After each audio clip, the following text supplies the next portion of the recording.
welcome to This Week in Video Games episode 99.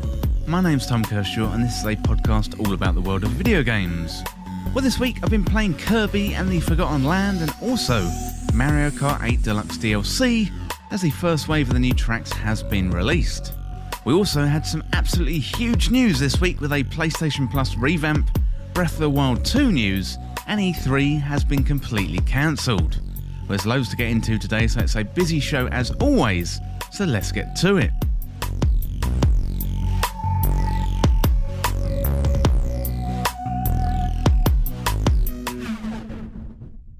Well, welcome to the show everyone, I hope you're well and you're having a good week.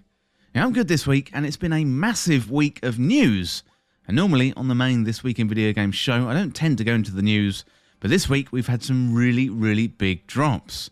We've had the long-rumoured PlayStation Spartacus reveal itself with a PlayStation Plus revamp, and also Nintendo announced a Breath of the Wild 2 delay, and that has been delayed to spring 2023, and honestly, that surprised absolutely no one.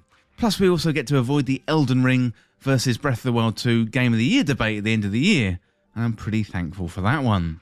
Also, E3 has been fully cancelled, including the digital version, although Jeff Keighley is due to take the reins of the summer programme of games media coverage now, so good luck to Jeff and what he's got in store for us. Well, we've got a few bits of news this week, plus I'm going to be covering some of the big releases with a little bit of extra focus on Nintendo today. Well, before we get into it, I'd love it if you could leave a review over on Apple Podcasts. It really helps the podcast get some more eyes on it. I do have a link in the podcast description, so if you like the show and want to leave a review, I'd really appreciate it.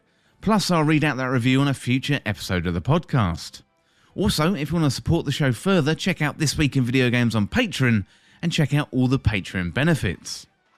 Well, that is it for my waffly intro, and also some cheeky plugs too. Well, let's get into what I've been playing this week. Well, this week I've been playing Kirby and the Forgotten Land. This is the first big 3D outing for Kirby on the Nintendo Switch, and it's really great fun. And I'm going to bring you my review of that early on in the show. Well, Mario Kart 8 has also released their first wave of new tracks into the game, and I've been rekindling my love of Mario Kart over the last couple of weeks. Well, it has been a hot minute since I played this much of Mario Kart, but you can easily see why that this is the best-selling game on Nintendo Switch. I'm going to bring you my thoughts on that first wave of tracks later on in the show. Also, the Cycle Frontiers is a new iteration on the Cycle, and that is a PvEVP game where you gather materials, take on PvE creatures, plus also other players before trying to extract and escape with all your valuables without getting killed. It's in closed beta right now, but I did manage to get my hands on a key, so thank you to the publishers and the PR team for giving me that. But it really is showing some promise, and it's got some decent buzz behind it, and I'll bring you my first impressions of the Cycle Frontier later on in the show. Well, finally, I've been checking out Nightmare Reaper. This is a retro-inspired first-person shooter roguelike game. It's really good fun, and I'll bring you my review later on in the show.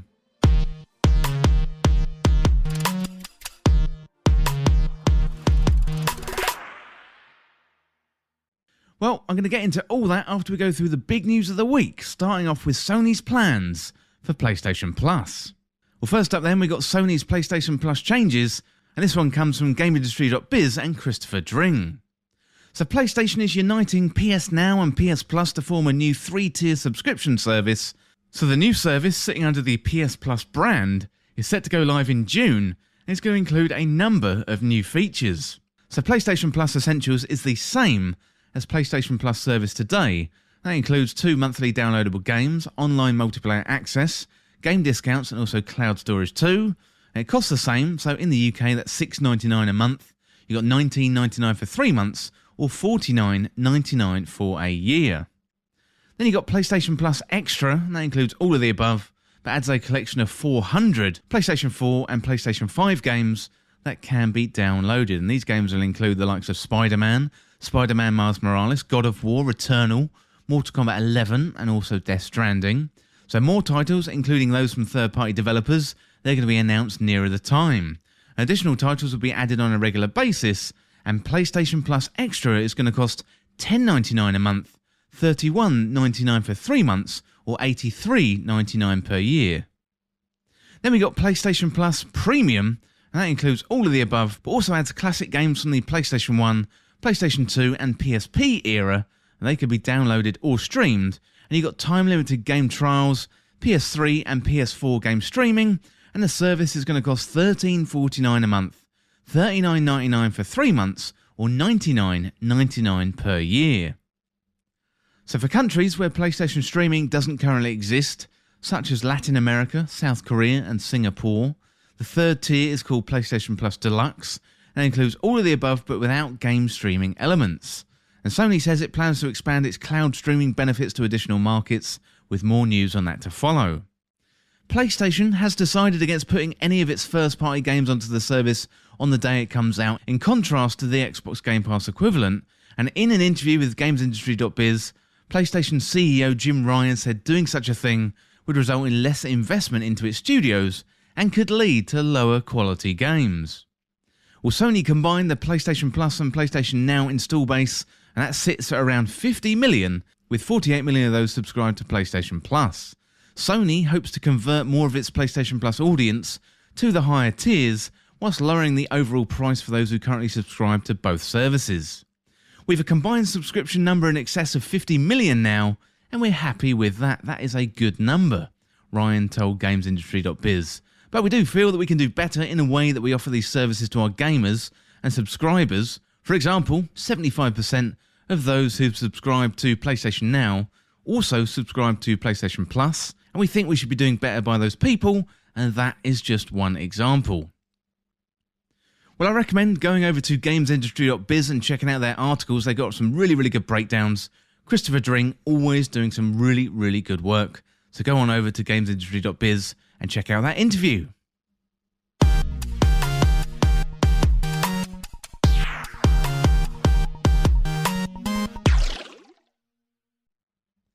Well, that is the first big piece of news this week, and next up we've got an explosive piece of news coming out of Nintendo, and Breath of the Wild 2 has been delayed, and that has been delayed till spring 2023.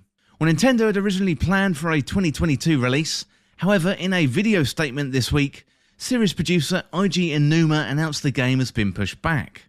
So Aonuma says, for those of you who've been looking forward to a release this year, we do apologise, he said. As previously announced, the adventure in this sequel will take place not only on the ground, as in the previous game, but also in the skies above. However, the expanded world goes beyond that, and there's going to be an even wider variety of features that you can enjoy, including new encounters and gameplay elements. So Aonuma states the team is aiming to make the game something special, and is continuing to work diligently on the game. So footage in the video also included a first look at Link holding what looks to be a degraded Master Sword, so let the speculation commence. It's unknown when we're going to get a good look at the game. The last announcement for the game was last June, when the last trailer was revealed. So big news there with the Legend of Zelda sequel to the Breath of the Wild being delayed to next spring. So I think that is quite good news. There's been some absolute bangers released already this year with Elden Ring, Horizon Forbidden West, so there's going to be plenty of competition for Nintendo this year. So pushing that out to spring kind of just makes sense, and given also it looks like the game is going to be absolutely huge, and we really want that quality to be up there to the original Breath of the Wild. Now personally, I don't really mind too much about the delay. It gives us more time to speculate and get excited for the sequel to the original Breath of the Wild.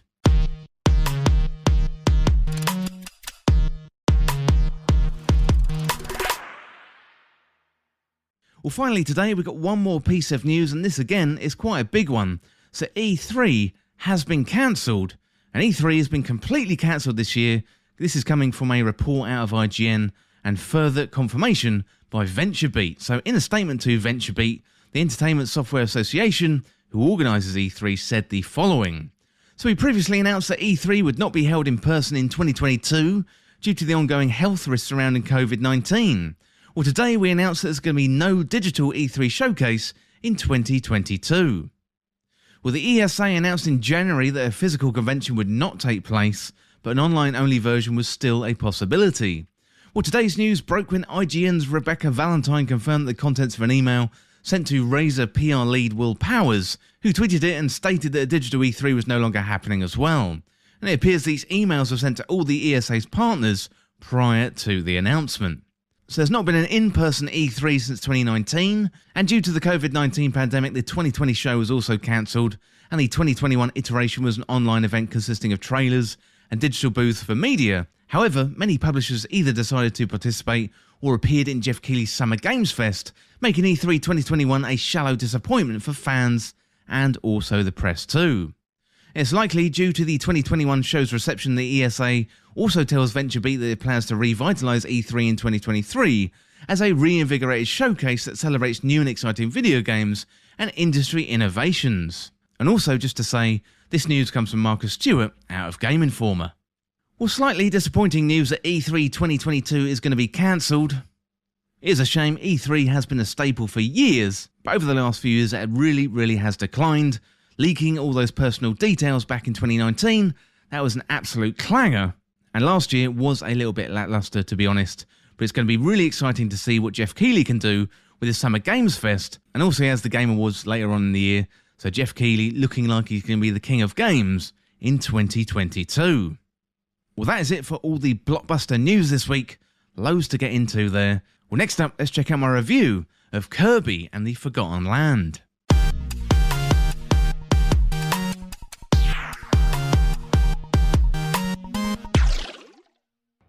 Well, Kirby and the Forgotten Land is the latest outing for our spherical pink friend, and his first outing in 3D. Well, the game is developed by HAL Laboratory, and they've done an absolutely wonderful job converting Kirby to the 3D environment, providing some excellent combat, great platforming, and overall a very wholesome and fun experience on Nintendo Switch. You know, I've still got an old school Game Boy in a drawer somewhere, and in the back of this relic of gaming history is Kirby's Dream Land. This was the original outing for Kirby on the Game Boy. It was a side-scrolling platformer which I remember playing a whole bunch as a kid, and since then I've become more accustomed to playing Kirby in Super Smash Bros. But I was really looking forward to Kirby and the Forgotten Land. Now, I'm happy to say that I haven't been let down by Kirby. This is a great game worthy of your attention if you own a Nintendo Switch.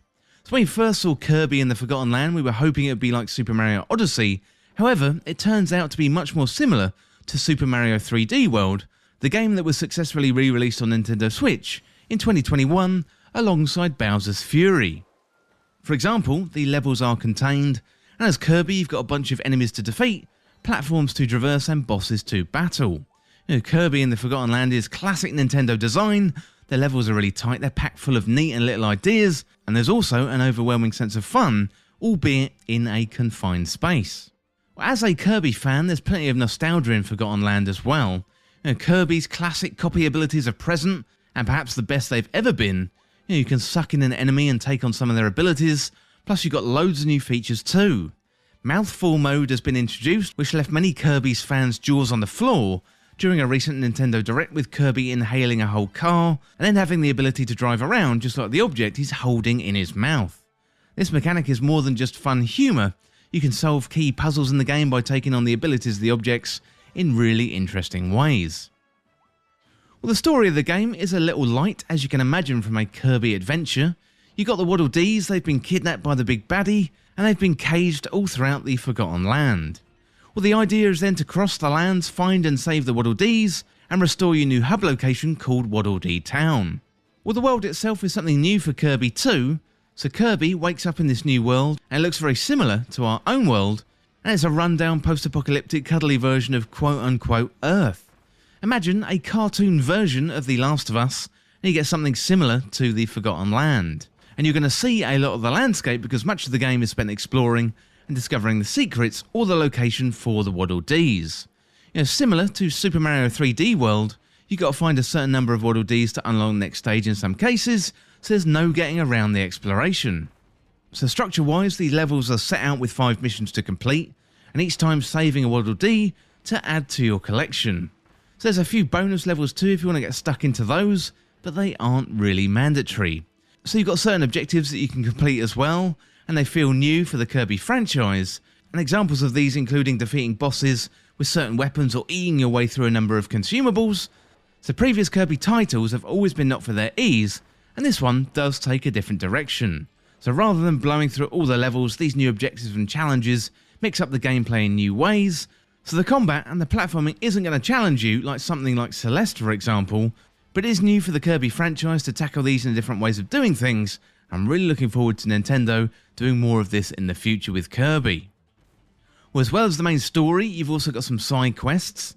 These open up as you play the game to work your way through the levels, and different mini-games they open up too.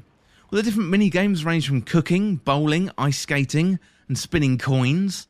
You know, some of them, they're better than others, but they all nod back to earlier Kirby games and bring them all together in this new package. It doesn't really feel like you're being taken out of the main gameplay experience.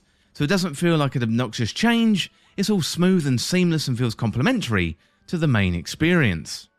Well, combat in the game feels good, it's all fairly straightforward as you'd imagine from a Kirby game. However, there's a good amount of variety to the enemies, and there's definitely lots of them.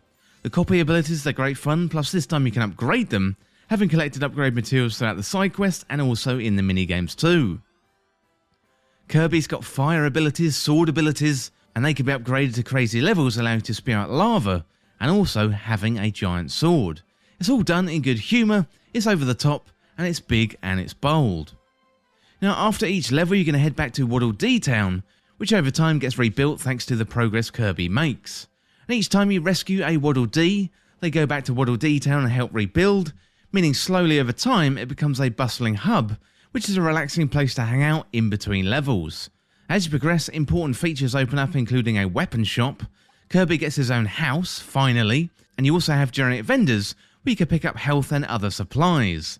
There's also more mini-games here, including fishing and a nice boss rush mode made up of bosses you've beat in the game already. And the overall gameplay loop found in Kirby is satisfying, so you can head out into the story mode, save some Waddle Dees, come back to the town and pick up some upgrades, take on some bosses or play some mini-games, and then you can head out back into the story. Kirby and the Forgotten Land isn't too long, you know, it can take anywhere between 6 and 10 hours to play through the whole game. There's a few hidden surprises throughout the game, and post-game secrets to find too. You've got some good set pieces, including boat rides, car chases, decent boss battles, and also swimming. You've also got an array of environments and set pieces to run through with Kirby, and for his first 3D outing, this is very impressive stuff from Nintendo. I was slightly disappointed at the game's length given its price tag, but it's a small gripe considering the entertainment you're getting with Kirby. The game may be short, but the moment-to-moment gameplay is really good fun. It's not all plain sailing with Kirby, and there are a few things about the game I wasn't too keen on. Some bosses are fought time and time again, and the environments can feel a little bit samey. So I definitely think there's more positives in the game than negatives, and you can see the pedigree of the development team at work. Kirby and the Forgotten Land is a surprisingly beautiful game, so comparing this to other recent Nintendo Switch games, for example Pokemon Legends Arceus, this looks much better than that, although not on the level of something like Super Mario Odyssey. This year it's Kirby's 30th anniversary, and this is a great way to celebrate Kirby's birthday. We've seen Kirby before on Nintendo Switch, in the free-to-play Kirby Star Allies.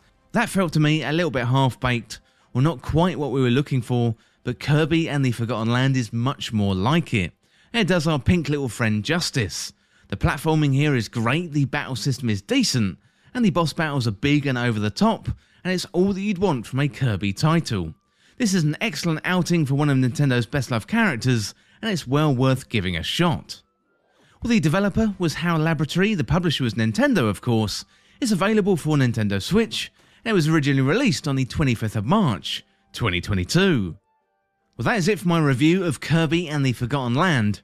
Really good fun, and if you are a Kirby fan, this is one not to miss.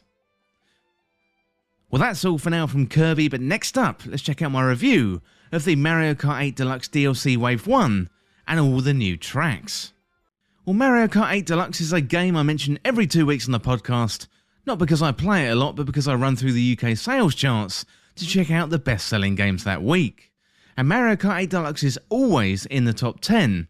Now, I think it may have missed 2 or 3 weeks since February 2019, and it's approaching 45 million units sold worldwide, easily being the most popular Nintendo Switch game out there.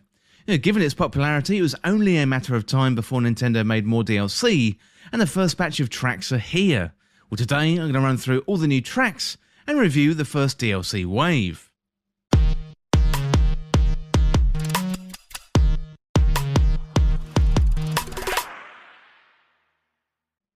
Well, Mario Kart is becoming the new Smash Brothers. Well, Smash had a long run of taking a slot of major Nintendo Directs, often opening up the show with a new character. Well, since Sakurai is done with Smash characters for now, Nintendo have found something to take its place, and it's Mario Kart 8 Deluxe DLC. Well, at the recent Nintendo Direct at the start of 2022, Nintendo announced the multiplayer waves of DLC packs for Mario Kart 8 Deluxe, plus if you're a Nintendo Switch Online subscriber, then you get the content for free. Well, you can also purchase the Mario Kart 8 Deluxe Booster Course Pass 2 via the eShop. Well, in total, Nintendo, they're going to be delivering 48 quote-unquote new courses to Mario Kart 8. Well, new to Mario Kart 8 Deluxe, there are, of course, a mix of tracks from the other versions of Mario Kart, like the Nintendo 64, the Wii, Mario Kart Tour, and the Nintendo 3DS. Well, Wave 1 is here, and we've got 2 new cups to play, including the Golden Dash Cup and the Lucky Cat Cup, and these include 8 new tracks in total with a mix of tracks from previous Mario Kart titles, including Mario Kart Tour, the lesser-loved Mario Kart mobile game, and the first outing for the new tracks are a little low-key, although there are some bangers in there. And I was also very skeptical about the Mario Kart 8 Tour tracks, but actually, they're really, really good. So some of the tracks are better than others, of course, but it is a solid lineup overall. So let's have a look at the cups in detail and look at the tracks. So we've got the Golden Dash Cup, that's the Paris Promenade from Mario Kart Tour. We've got Toad Circuit from Nintendo 3DS. We've got Choco Mountain from Nintendo 64. And we've got Coconut Mall from the Nintendo Wii. Looking at the Lucky Cat Cup, we've got Tokyo Blur, that's Mario Kart Tour. We've got the Shroom Ridge, that's Nintendo DS. We've got Sky Garden, that's Game Boy Advance. And the final one is Ninja Hideaway, and that is from Mario Kart Tour. Well, Paris Promenade and Ninja Hideaway immediately stand out as great tracks. So personally, I didn't play Mario Kart Tour, so they felt like new tracks to me. And I've heard some grumbling about the graphics, but personally, I didn't really notice, and I think the courses are just fine. You know, there's a nice gimmick on the final lap where you have to do something different, which did catch me out at first, and switch things up in an unexpected way, but just make sure you're paying attention on that final lap.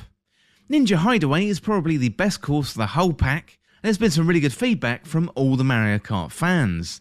This is a track with multiple routes, and it's a relatively short one compared to some other tracks, but it's really, really good fun and worthy of a place in Mario Kart 8 Deluxe. As well as the multiple routes, you've got a newfound verticality to the levels, which is really, really impressive, and a twist on the other courses in the pack. It's definitely the most ambitious track in the pack, and I think it's going to be many people's top pick. Well, as well as the new tour tracks, there's plenty of retro Mario Kart courses too. Choco Mountain is the one that I remember the best, given the amount of time I spent with Mario Kart 64. This was probably my most played Nintendo 64 game, so it was really, really good to go back to that course. Now I'm going to be looking out for more 64 tracks in the coming DLC pack. You know, you've got Coconut Mall, that is loads of fun, again feeling very new to me, because I didn't play the Wii version as much as I played the N64 version. You know, most of the retro tracks stay pretty true to their original versions, and they don't really play too much with the full Mario Kart 8 bells and whistles. Well, this initial track pack has me torn in a couple of directions. On the positive side of things, I'm surprised and happy with the way that the Mario Kart Tour tracks have translated to Nintendo Switch. They work absolutely great. Plus, I'm liking the retro courses. You know, I'm either getting a hit of nostalgia or catching up on the tracks I've missed. On the negative side of things though, the retro courses haven't been spruced up. They're true to their original model, haven't been brought up to the standard of other Mario Kart 8 courses. You could argue that if Nintendo edited them too much, they wouldn't be true to their original form, but I would have liked to see Nintendo do a little bit more. Well, before jumping into the DLC Wave 1, I wasn't too hyped for the rest of the tracks, but this DLC Wave 1 has me hooked once again on Mario Kart 8 Deluxe. I've really been enjoying these courses, plus going back to completing cups I missed in the past. You know, we've got 5 more waves coming before the end of 2023, and if the calibre of the tracks are anything like the first wave, we're in for a real treat. Now, I'd love to see Bowser's Castle, Moo Moo Farm, Calamari Desert from Nintendo 64, plus throw in a few SNES tracks too, like Donut Plains 3, and also the classic Mario Circuit. Well, that is it for my look at the Mario Kart 8 Deluxe first wave of DLC. Really good fun, and I recommend, if you haven't jumped into Mario Kart 8 Deluxe for a while, I really recommend going back to it. Well, that is it for Mario Kart 8 Deluxe for now. Next up, let's have a look at the all-platform charts.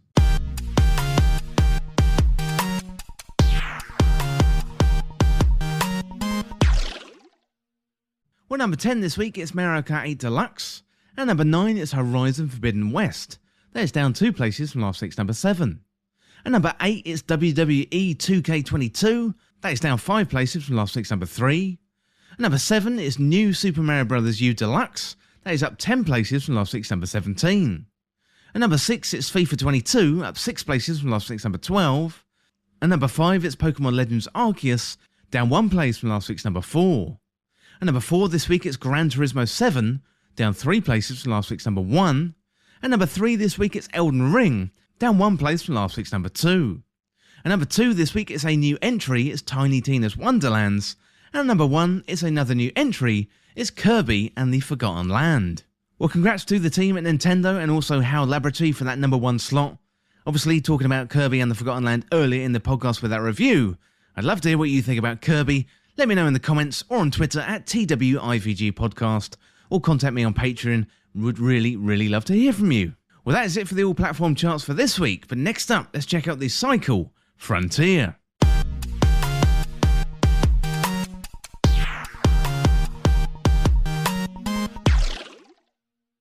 Well, the Cycle Frontier, currently in closed beta, this is a game that could make some very big waves in the PvPvE space. Well, the game is a bit of a mixed bag of ideas, similar to No Man's Sky crossed with Tarkov, and the closed beta that I've played was riddled with bugs, but hopefully the team are going to iron those out before launch. There's glimmers here of a great game struggling to get out and be fully realised. Well, in the Cycle Frontier, our play space is called Fortuna 3. This is a wild world where dangerous animals and creatures freely roam about the place, and the weather can be all kinds of wild too. It's our job as a prospector to head down to the planet from the safety of our ship, gather resources, collect intel and battle other players in this combination of PvE and PvP play.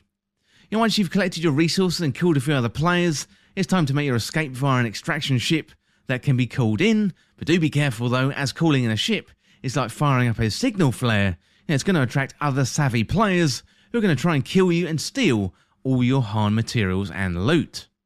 Well, if you're interested in the Cycle Frontier, then you will have most likely played other similar games like Escape from Tarkov, and more recently, Scavengers. The Cycle Frontier does not feel as polished as these experiences, far from it at the moment. I had issues with the controls in the game, I had issues with the menus, there's plenty of bugs and kinks to be worked out before the game goes live, but that is what closed betas are for. The team behind the game recently announced the extension of the closed beta to much fanfare. That's great news, but the game really needs more time to be ready. If the game is to be released in its current state, it's going to be torn apart and go the way of something like Hyperscape. Well, the Cycle Frontier can be played solo or with a team of up to 3 players. When you first start out, you've got a basic toolkit, and part of the experience is getting ready for the drop in a hub ship before you go down to Fortuna 3.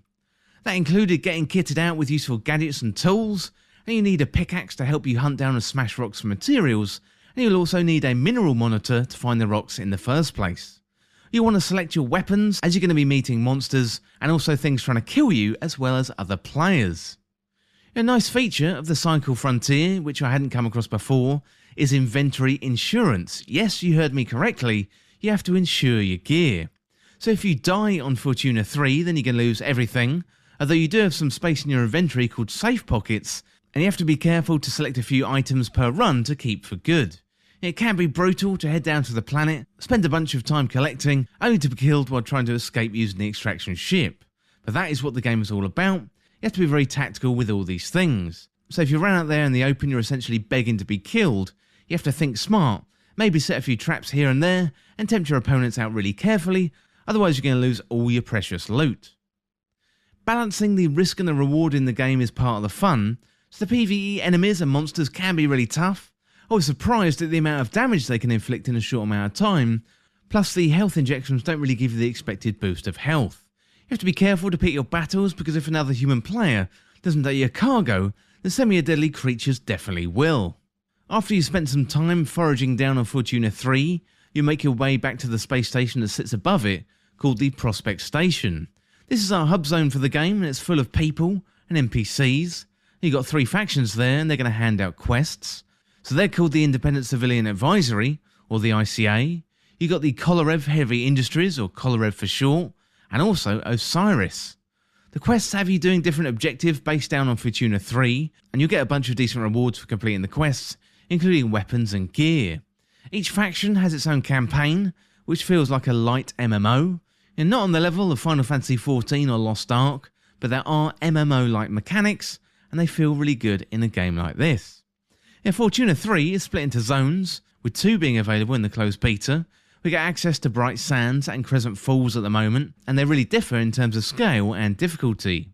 So Bright Sands is smaller and Crescent Falls is much larger, and you've got the ability to have more players in the server, making it slightly more exciting if player PvP is what you're after. There's 15 players on Bright Sands and 26 players on Crescent Falls, and servers are repopulated as you go, and they reset after 6 hours, meaning you can come across other players' loot if you happen to be there at the end of a cycle. The impressive part of the cycle frontier is that no 2 trips down to the surface feel the same. Hunting for materials and PvE battles sounds like it could feel very similar time after time, but the game does a really good job of mixing things up and keeping it feel fresh.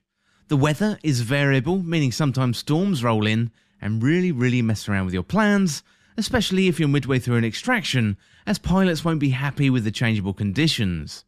Meteors can crash into the planet, which act as random loot caches as they contain a bunch of valuable resources. There's also mini puzzles in terms of getting generators back up and running. There's also a good amount of variety that keeps you on your toes, and that's not to mention the variables that are lethal to other players. I've spent a good amount of time with the Cycle Frontier, and to be honest, I have slightly been put off by the bugs, but this is what closed betas are all about. It's for finding these kinds of things and listening to player feedback. It does feel like the game needs a little bit more work to be ready. Currently I'm accepting the bugs because of the beta badge, but if this game releases in a state like this, it's really going to be torn apart by the audience. I don't want to dwell too much on the negatives though, because somewhere in here there's a decent game trying to get out. If the developers can squash the bugs and get it ready for its full release, it could be a multiplayer hit. Well, the game was developed by Jaeger, it was also published by Jaeger, it's available for PC, and at the moment it's got a yet to be announced release date. Well, that is it for my first impressions of the Cycle Frontier closed beta. There's loads of bugs at the moment, and to be honest I really hope it gets better, but there is a good game in here somewhere. So if you can get into the closed beta, I would recommend trying it out. Well, that is it for the Cycle Frontier, but next up let's have a look at another first person shooter, and this one is Nightmare Reaper.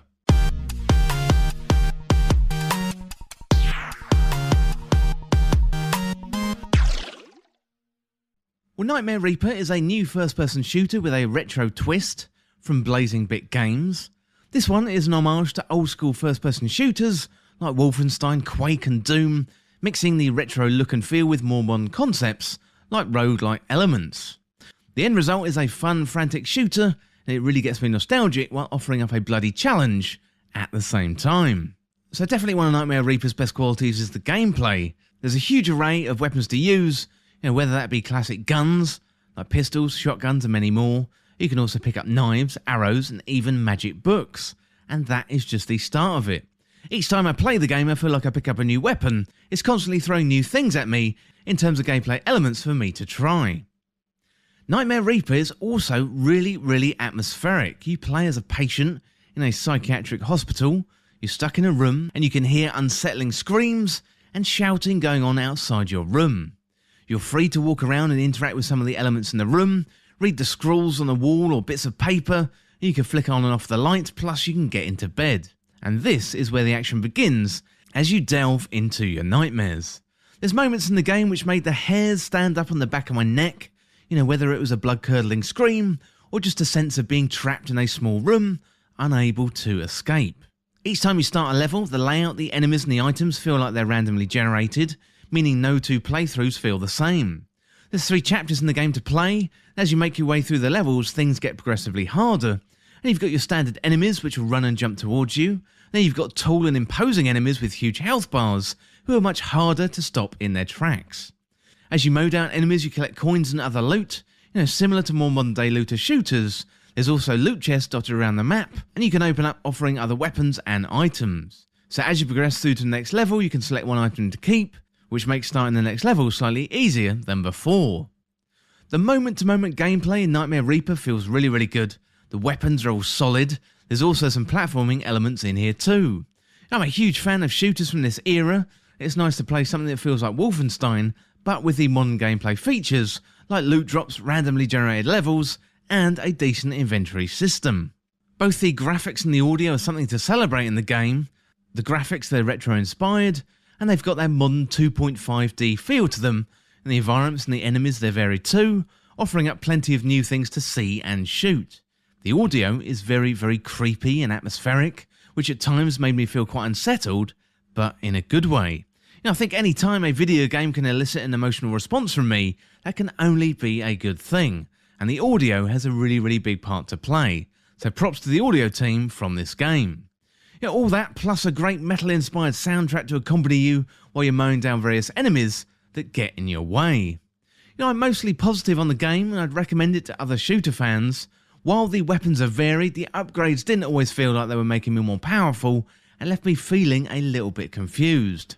Also, while this game is mostly smooth, running around the game for long play sessions can start to overload the senses, but these are small gripes though, in what is an otherwise really, really entertaining game. Nightmare Reaper is a fun and gory trip down memory lane. It takes me back to playing Quake at LAN parties, plus it adds in some modern convenience for good measure. I'm a big fan of roguelites and this is a new twist for me on that genre, and I think Blazing Bit Games have done a great job with the 1.0 release. I really hope the developers continue to work on the game post-release to work out the minor glitches, but if you're a fan of retro shooters, I think you should definitely check out Nightmare Reaper. Well, the game was developed by Blazing Bit Games and published by Blazing Bit Games. The platform is Windows, originally released on the 28th of March, 2022. And I must thank Blazing Bit Games for providing a review copy of the game, thanks to the team, and good luck with the future of the game. Well, that is it for now for Nightmare Reaper. Really, really fantastic 2.5D retro roguelike shooter. Definitely recommend trying that one out. But next up, let's look at what we've got coming out in the next few weeks.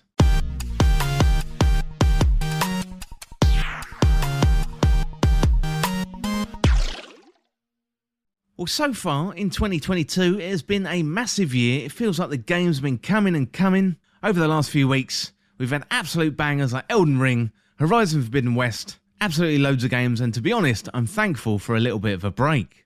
In the next few weeks, we don't have as many games as we've been used to in February and also in March, but let's get into what we've got coming out in the next few weeks. So, first of all, we've got LEGO Star Wars, the Skywalker Saga. That's coming out on PS5, Xbox Series S and X, PlayStation 4, Xbox One, Switch, and also PC too. That one is coming out on April the 5th. Also, on April the 5th, we've got MLB The Show 2022, PS5, Xbox Series S and X, PS4, Xbox One, and new this year is coming out to Nintendo Switch. Then on the 7th, we've got Chinatown Detective Agency. There's Xbox One, Switch, and PC. Then on the 7th as well, we've got Chrono Cross, the Radical Dreamers Edition, PS4, Xbox One, Switch, and also PC. We've got Godfall Ultimate Edition, PS5, Xbox Series S and X, PS4, Xbox One, and PC. Also on the 7th, Sherlock Holmes, The Devil's Daughter. That is coming out on Nintendo Switch. We've got Slipstream, PS5, Xbox Series S and X, PS4, Xbox One, and Nintendo Switch. And the final one to come out on April the 7th, that is House of the Dead Remake, coming to Nintendo Switch. On April the 12th, that is the 13 Sentinels, Aegis Rim. Then April the 14th, we've got Cat Cafe Manager. That is coming out to Switch and PC. Finally, on the 14th of April, we've got Road 96. That's coming out on PS5, Xbox Series S and X, PS4, and also Xbox One. Well, that is it for this week's episode, and if you want to get involved in the show, get in contact through patreon.com/This Week in Video Games, down there in the comments. Also on Twitter, you can catch me at TWIVG Podcast, and I would definitely love to hear from you. Well, thank you so much for watching or for listening, and for more This Week in Video Games content like this, like, subscribe on YouTube and also your podcast app, and share with a friend. Don't forget to follow me on Twitter, that's TWIVG Podcast. If you enjoyed the podcast or found it useful, liking and sharing it would really help me out. Otherwise, check out the other podcasts in the feed. Well, thanks again, and I'll see you really, really soon.